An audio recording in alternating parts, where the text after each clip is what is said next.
मकवानपुरका 10 पालिकाले आगामी आर्थिक वर्ष 2082-83 का लागि संघीय सरकार मार्फत 1 अर्ब 23 करोड़ 22 लाख रूपैयाँ राजस्व बाँडफाँडबाट अनुदान पाउने भएका छन्।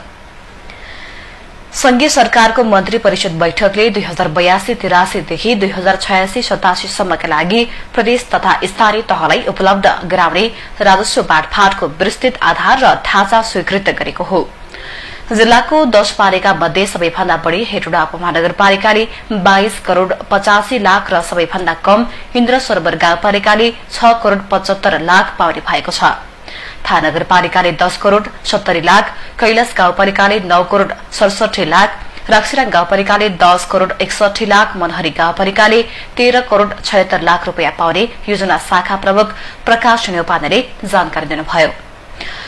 भीमफेदी गाउँपालिकाले 9 करोड़ 89 लाख, बकेया गाउँपालिकाले 15 करोड़ 55 लाख र बागमती गाउँपालिकाले राजस्व बाँडफाँड मार्फत 14 करोड़ 6 लाख रूपैयाँ बजेट पाउने भएका छन्।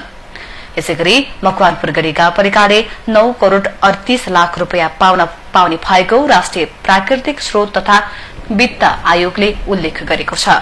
त्यसैगरी 10 वटै स्थानीय तहले 1 अर्ब 27 करोड़ 11 लाख रूपैयाँ वित्तीय समानीकरण अनुदान पाउने भएको छ। 10 मध्ये 2 वटा स्थानीय तहको समानीकरण अनुदान चालू आर्थिक वर्षको तुलनामा आगामी आर्थिक वर्षका लागि खर्ने भएको छ। बागमती प्रदेश सरकारले समपूरक अनुदानको लागि स्थानीय सरकारलाई 7 वर्गमा वर्गीकरण गरेको छ। वर्गीकरण अनुसार मकवानपुरको 10 स्थानीय तहमध्ये 5 वटा पालिकाको समपूरक बजेट बढ्ने, 3 वटा पालिकाको खर्ने र 2 वटा पालिकाको साबिकै रहने उल्लेख गरेको छ।